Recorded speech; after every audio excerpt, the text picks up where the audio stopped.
This is Chapter 8, Section 2. We are going to talk a little bit about Section 3 out of this book too, but the focus of Section 2 is all about the 5 types of chemical reactions, and you'll need to make sure you get all of these down along with the examples. Make sure you understand about the reactants and products and be able to predict products of these reactions. That will be very important too, predicting products. So the very first type of reaction we have, and I would label these, again, you're going to have 5. The first one is combustion.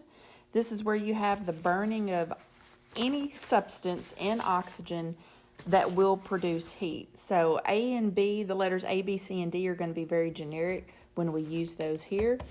So A is going to be any substance burned in oxygen. So oxygen is a reactant to produce a product, and it can be one or more products that are produced. A very common type of combustion reaction involves what we call the generic classification of hydrocarbons. So if I look at this compound that is given here, CH4, which is really methane, it is called a hydrocarbon because the compound itself contains hydrogen and carbon. You will see several more examples either within this podcast or during class where we look at different combustion reactions and we go through those. Also, too, if it's a hydrocarbon plus oxygen, the products will always be carbon dioxide and water. And this is already a balanced reaction again. So a hydrocarbon plus oxygen will always produce carbon dioxide and water. So your products will contain oxygen, and again, if it's a hydrocarbon reacting with oxygen, it will form carbon dioxide and water. Here's another example of a combustion reaction, which is sodium plus oxygen. And this one right here, because it is a group 1 metal, if you remember we talked about group 1 metals earlier, and group 1 metals are very reactive. In this case, I can tell you when the group 1 metal or a group 2 metal reacts with oxygen, heat is given off. And that was part of the definition for combustion reaction, is heat is given off during this process. So oxygen is a reactant here. And in this case, when you put sodium and oxygen together, you get sodium oxide. And sodium oxide is an ionic compound. We would cross over charges to get the Na2O. And sodium oxide energy or heat would be given off during this reaction. If you were to take something like iron and try to react iron with oxygen gas, yes, that's a metal. But what you're going to get is some type of iron oxide, or think about it as being rust. That does not give off a lot of heat during the reaction. So this would not be considered a combustion reaction, would not be considered one. It is a reaction we'll get to, because even though oxygen's a reactant, it does not give off heat during the reaction. So again, there is that first reaction. It is now balanced. And the second reaction, C3H8. C3H8, this is propane gas. And propane gas reacting with oxygen, that is another hydrocarbon. So if I gave you this reaction and said predict the products, you should be able to predict that carbon dioxide and water will be produced. Carbon dioxide and water will be produced, and then you would have to go back and balance this reaction. You will get plenty of practice balancing reactions, especially combustion reactions, and I'll also teach you a little trick with the combustion reactions as we go through some of these. There is this one, balanced. That's the first type of chemical reaction. The second type of chemical reaction is called a synthesis reaction. This is where you combine 2 or more substances to form a compound, and you only have one product. So the key to synthesis reactions is one product. So one compound will be produced from 2 or more reactants. 2 or more reactants. In this example right here, we have hydrogen and chlorine gas producing hydrochloric acid, or HCl. As a reminder, your diatomic elements. So hydrogen and chlorine are both diatomic elements. They are in their diatomic state. Whenever they combine to give you HCl, you see it here. It is produced. As I look at the animation or the picture that we have right here, chlorine gas is this yellow-brown colored gas that you see in the flask. Hydrogen is in the lectern bottle right here. So the hydrogen gas is coming out of the hose. It is coming down through here. And right there, wherever it hits the chlorine gas, you see almost a flame there. So it is an exothermic reaction to produce the hydrochloric acid or gas. So if you were having to predict the products of a synthesis reaction, the easiest one is going to be ionic compounds. So you're just looking at charges and crossing over charges of your more than likely two different reactants to produce your one product. But if it's a covalent one, it can be harder to tell. The previous reaction we just looked at was covalent. Hydrogen and chlorine are both nonmetals. But since it was just two elements, great, we're going to come up with what that needs to be. But it could be a lot harder to tell. That first one, though, ionic, that's the one that you should be very comfortable with predicting products. So in this example right here, aluminum's a metal, chlorine is a nonmetal. If I were to look at their charges to predict products right here, aluminum is a 3+, chlorine is a 1- charge, and when I cross over charges, I'm trying to change my colors here, the 3, the understood 1, you will get AlCl3. Again, just something else I want to point out, aluminum, notice it doesn't say Al2 because aluminum is not a diatomic element, yet chlorine is a diatomic element. That's why you see a 2 on it.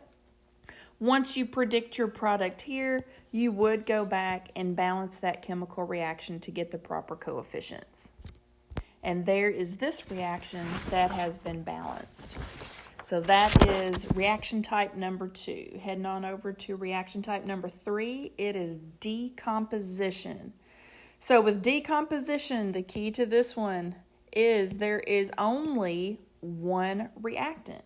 And that one reactant, which is generic here, AB, will break down into 2 or more products. So one reactant breaks down into 2 or more products.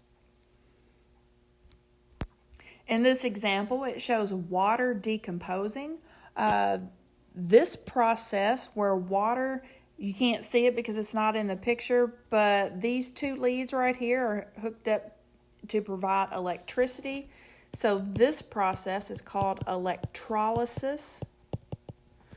So water, think of it as being electrocuted, and it's breaking it down into the 2 elements that break up water, which is hydrogen and oxygen. Again, if it breaks it into hydrogen and oxygen, hydrogen is diatomic, oxygen is diatomic, and since they are by themselves there, they are in their diatomic state. And then they have balanced this equation. So water is going through electrolysis here. There was water fully within both of these tubes, but as the water breaks down and gas collects, you can see that the gas is being collected right there at the top of each tube. Hydrogen is going to be in this tube over here to the left and oxygen in the tube to the right. So again, if you were having to predict products, if you have a binary compound that's your reactant, binary meaning just 2 elements, then you will break that compound into the 2 elements that make it up, like the example we just saw. But if you have a product, or a reactant that is 3 or more elements, then it can be a lot harder to tell. I do want to go over a couple of examples, though, after we get through with this first one. So KBr, potassium bromide, it's saying it's in its liquid phase. Since there are only 2 elements, then you will break it apart into potassium and bromine.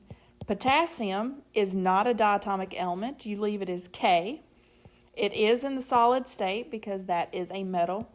And then bromine is a diatomic element, so when it breaks apart on its own, it has to be in its diatomic state. And bromine at room temperature is in the liquid phase. And then you would go back and you would balance this one and get 2, 2, 1 as your coefficients.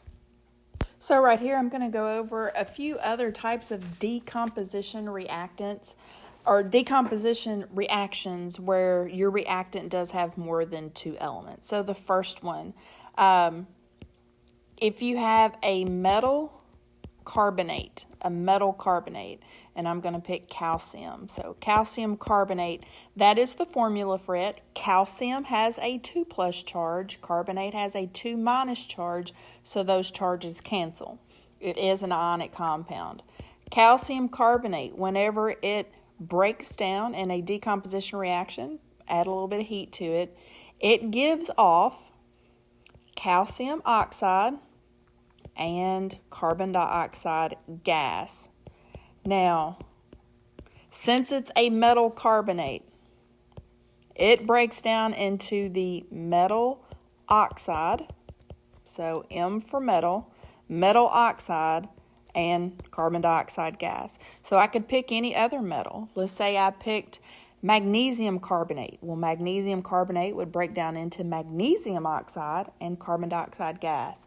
Or potassium carbonate, that would be K2CO3, but potassium carbonate would break down into potassium oxide and carbon dioxide gas. So I'm going to use a capital M here for our metals. Another one, what if you had a metal hydroxide? I'm going to pick calcium again. Calcium, again, has a 2+ charge, but hydroxide has a 1- charge.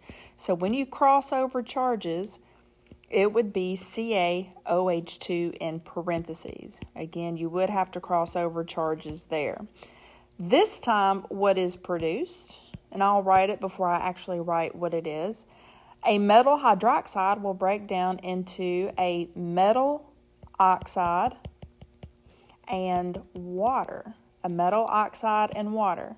So in this one, that would be calcium oxide. Well, calcium's a 2+, oxide's a 2-. So calcium oxide and water. And this would, you would go back and balance all of these two as needed. So far, these first two, they are already balanced. The next one that we will look at is the decomposition of metal chlorates, and chlorate is ClO3. So metal chlorates. Sticking with, let's go to potassium this time. Potassium's a 1+ charge. Chlorate is a 1- charge. So that's charges cancel. It's KClO3. And in this one right here, it would be heated. We would also have another compound added to it, a type of catalyst.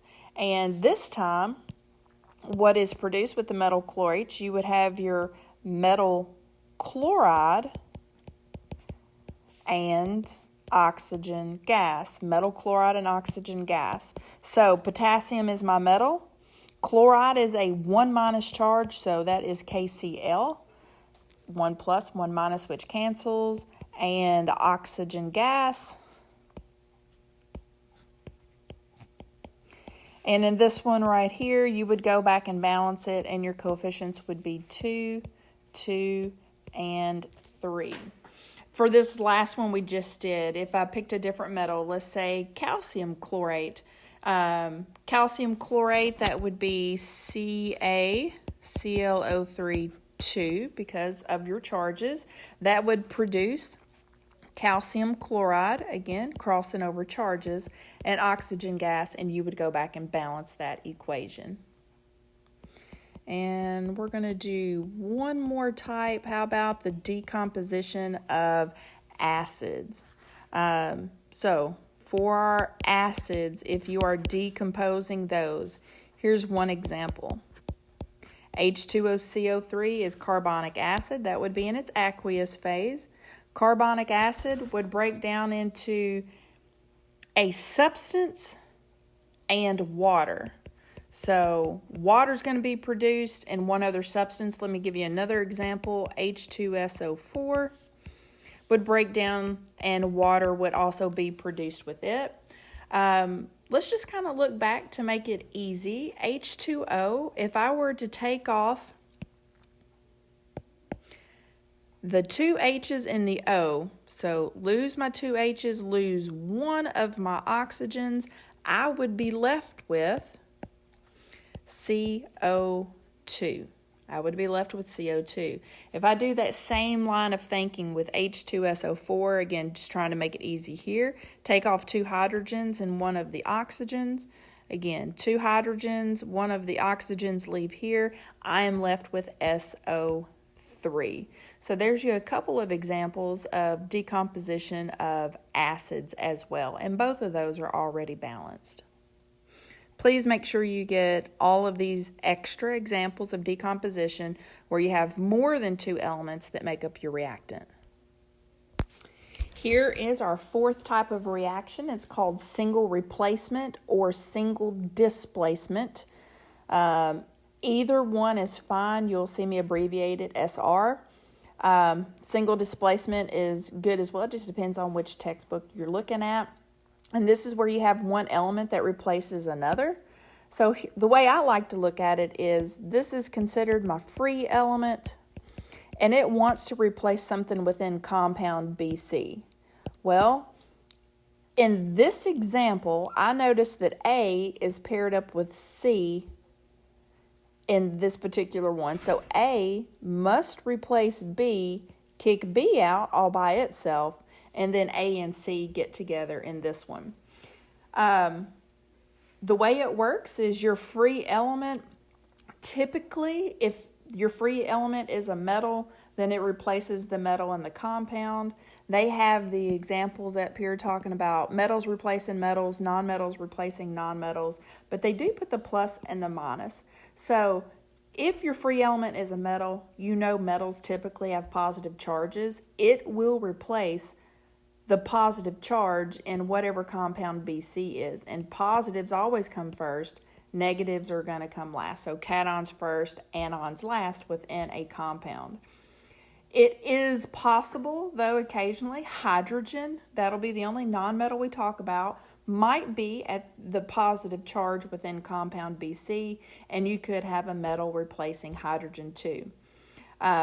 If we were to turn it around and you had A plus BC and it produced C plus AB, then in that example it means A is kicking out C. C's coming over here and A and B are getting together. That means A and C were probably both nonmetals. A and C were most likely both nonmetals and would typically carry a negative charge if they were standalone. So this is just showing you the arrows like what I had shown you there, and getting into just a little bit more about single replacement. In this reaction right here, we've got copper plus silver nitrate. Again, you have your free element copper. It's a metal, and within silver nitrate, silver is a metal. So copper wants to replace silver, kick silver out, and now copper and the nitrate ions can get together. That is an ionic compound, so you would cross over charges to get your proper formula there.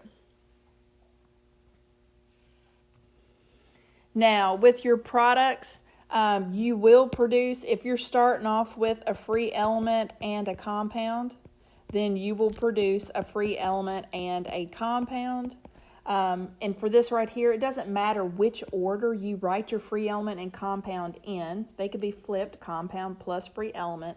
But that's typically the way this works right here. I want to look at this last little part. It says your free element must be more active than what it wants to replace. So if your free element is coming in here to kick something out of your compound, it must be more active. I'm going to go show you the activity series real quick, but that periodic table packet I gave you, on the back of the periodic table is a copy of this activity series. Now, in class, just know, even though I am briefly going over this right now, when we start to get to examples and even our tests when we have it over Chapter 8, we will not be using the activity series. I'm going to test you mainly over identifying the 5 types of reactions and then balancing them. But just so that you have seen the activity series, know kind of how it works. On the left side, you have your activity of metals, and as you move up, it says you have increased activity. So notice your group 1, group 2 metals are here at the top. They're going to be more active than some of your group 2, group 13 D block metals. Notice when you get to the block down here at the bottom, silver, platinum, gold, you're talking about heavy metals, copper, mercury there at the bottom, and hydrogen is right there. It's the only nonmetal you're going to see within the activity of metals. And over here on the right-hand side, you've got your activity series for your halogens. That's group 17. Notice they are in order that they are within group 17. Fluorine on top is the most active of our halogens.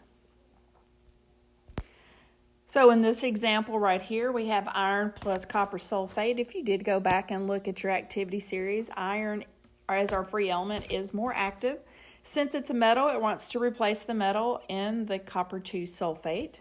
So it will kick the copper out. There's our copper, and iron and sulfate get together. Well, iron, it could be hard. I mean, it's either a 2+ or a 3+ charge. We will just go ahead for now and assume iron is a 2+ charge. Sulfate is a 2- charge. Since those charges cancel, you get FeSO4. And this reaction is complete just the way it is. I do want to give you one other example, just so that you can kind of think about these things. Let's say that you had fluorine plus NaCl. So fluorine is our free element here. Well, fluorine is a nonmetal, so it wants to replace our nonmetal, or whatever's normally a negative charge. That's the chlorine. So fluorine will come over. It will kick out chlorine. Chlorine will come over. That is Cl2. Chlorine is by itself, so it has to be in its diatomic state. And then the Na and the F get together. Well, sodium has a 1+ charge. F has a 1- charge. That is NaF. And then you would go back and balance this. That would leave a 2 in front of the NaCl, a 2 in front of the NaF. That is a balanced reaction. And just real quickly, this last example that they're given here, bromine would want to replace chlorine because, again, it's a nonmetal. But if you look back at the activity series, bromine is not more active than chlorine. So this reaction will not take place. That stands for no reaction. And our last type of reaction, the 5th one, is called double replacement or double displacement. You'll hear me call it for us double replacement, or DR. We're going to stick with the very basic double replacement reactions, meaning you have 2 compounds that swap partners to create 2 other compounds, and all 4 compounds we're going to stick with ionic compounds. So 2 ionic compounds create 2 ionic compounds. If they're going to be ionic, remember cations are always first and anions are always last. So your cations are going to swap partners. So A and C are going to swap partners. That's what you have over here. Or B and D swap partners. It doesn't matter which way you look at it, you will get the same 2 products. And again, those 2 products at the end can be written in either order, but cations first, anions second. In this example, again, we have 2 ionic compounds. Lead and potassium are our 2 metals, so think of them as swapping partners. Since you are predicting the products, then you have to look at charges. So lead over here had a +2 charge. It still has a +2 charge there. Potassium always has a +1 charge. Nitrate, right in there, has a -1 charge. Those cancel. Chromate on your table of ions has a -2 charge. Those charges cancel, and that's why you see the products that you do, because if you're predicting products, you will have to work with charges for these ionic compounds. Oh, also too, in this example, since we're going to be doing reaction types in our lab at the end of this chapter, notice in this example you have a clear colorless liquid and a clear yellow liquid. But when you put them together, this yellow that is being produced is a yellow solid, And I told you earlier, when you put two liquids together in a solid form, that's called a precipitate. This right here in solid form, that is the precipitate that is being produced. Precipitate is being produced. So again, with our products right here, you can switch your positive ions or switch your negative ions. Just remember, cations first, anions second. And then we look at something called a solubility table. So again, in that periodic table packet, on the back side of your periodic table, I also have a picture of the solubility table that we could refer to. Again, I just want you to be familiar with it, but I will not be technically testing you at this level over solubility rules, but I do want you to know that they exist. So here are those solubility rules you'll find in your packet. Solubility rules is just saying basically what will actually dissolve in water. If it will dissolve in water, then it's considered soluble. If it will not dissolve in water, it is considered insoluble. And here are the most basic of those solubility guidelines. Again, I will show you a reaction that is based off of this that will not react. But everything we're going to work with, we're going to assume these double replacement reactions will take place. In this first example, you have your lead 2 nitrate and potassium iodide. These will actually react with each other. So my lead, being a metal, will cross over paths with the potassium. And if you had to predict the products, your lead with a 2+ charge is going to be with iodine and a 1-. That is PbI2. And your potassium with a 1+ charge and your nitrate with a 1- charge. Those charges cancel. So you are left with KNO3. I know with the solubility tables, lead is a heavy metal, very common for it to be insoluble. This will be my precipitate. The other is left as aqueous solution. And there it is balanced. And then the last one, again, if you had to predict products here, your Na, your sodium, and your potassium are both metals. They would swap partners. So notice everything here. Sodium's a +1, nitrate's a -1. Potassium's a +1, iodide is a -1. So even when you cross over charges, you're still going to get everything has charges that cancel. So sodium is now paired up with the iodide, and potassium is with the nitrate. But if you were to look at your solubility rules, both of these are considered soluble. So they will dissolve in water, so you will not actually get a precipitate or a solid that is formed in this reaction, and in that case, that would be a no reaction.